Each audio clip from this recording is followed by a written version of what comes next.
যে মানুষটা দিনের শেষে ক্লান্তি লুকিয়ে একগাল হাসি নিয়ে বাড়ি ঢোকে, তিনি কে জানো? আমাদের বাবা।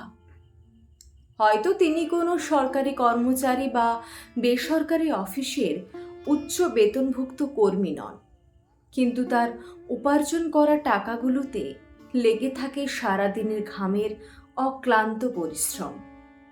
নিজের পকেটে টাকা থাকা সত্ত্বেও খিদে চেপে রেখে ওই টাকায় পরিবারের জন্য খাবার নিয়ে আসা মানুষটা একজন বাবা।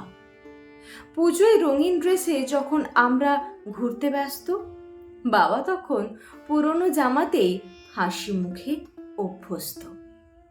নিজে স্কুলে না পড়লেও চোখে এক আকাশ সমান স্বপ্ন নিয়ে সন্তানকে বেস্ট স্কুলের পড়ানোর চেষ্টা চালিয়ে যাওয়া লোকটার নাম বাবা।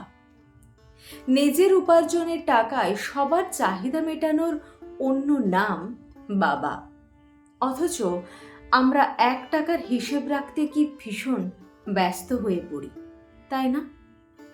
আর ওই মানুষটা নিঃশব্দে নিজের সবটুকু উপার্জন হাসি মুখে বিলিয়ে দেন। ভিড় রাস্তায় কাঁধে চড়িয়ে সন্তানকে আগলে রাখা মানুষটাও বাবা। মেয়ের বিয়ের পর সব থেকে বেশি কষ্ট পাওয়া মানুষটা হলেন বাবা। একমাত্র ছেলের পড়াশোনার খরচের জন্য সবটুকু উজাড় করে দিয়ে নিজের শরীরের গুরুত্বপূর্ণ অপারেশনটা দেরিতে করানো মানুষটা বাবা। মুখ ফুটে চাওয়ার আগেই চাহিদা বুঝে যাওয়া মানুষটার নাম বাবা।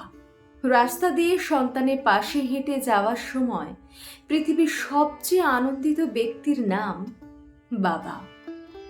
সন্তানের সব রাগ, কঠোর বাক্য হাসি মুখে নিশ্চুপে শুনে নেওয়া মানুষটি হল বাবা।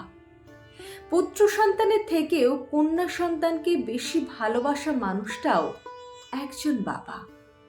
পরিবারকে ভালো রাখার অপর নাম বাবা। সব বিপদ, ঝড়, জল, বৃষ্টি উপেক্ষা করে দিনের শেষে ঘামে ভেজা অমূল্য কাগজের নোটগুলো দিয়ে বাড়ি ঢোকা মানুষটার নাম বাবা। নিজে অভুক্ত থেকে সন্তানের পছন্দের খাবার কিনে আনা মানুষটা হলেন বাবা। নিজে ঝড় জল মাথায় নিয়েও সন্তানের মাথায় ছাদ তৈরি করার চেষ্টায় মরিয়া হয়ে ওঠা মানুষটার নাম বাবা। হ্যাঁ, এনারাই আমাদের বাবা। তিনি সৎ পথে ছোট বড় যাই কাজ করুন না কেন, তাকে কখনো অসম্মান করো না, তার কাজ নিয়ে কখনো লজ্জা পেও না। তিনি অশিক্ষিত হলেও বন্ধুদের সাথে পরিচয় করাতে লজ্জিত হবে না। বাবা ছিলেন বলেই আমাদের জীবনটা এত সুন্দর, এত ভাবনাহীন। নিজের বাবাকে নিয়ে গর্ববোধ করো। নিজের বাবাকে এমনভাবে শ্রদ্ধা করো যাতে তার সারা জীবনের আত্মত্যাগের মর্যাদা যেন দিতে পারো। ওই একটা মাত্র জাদুঘর থাকে আমাদের খেটে খাওয়া মানুষের জীবনে। তার অমর্যাদা কোনো দিন করো না। তাকে ভালোবেসে আগলে রেখো, যত্ন করো। কারণ মায়ের মতোই এই মানুষটার কখনো রিপ্লেসমেন্ট হয় না। বাবা বাবাই হয়, একবার হারিয়ে গেলে আর ফিরে পাওয়া যায় না।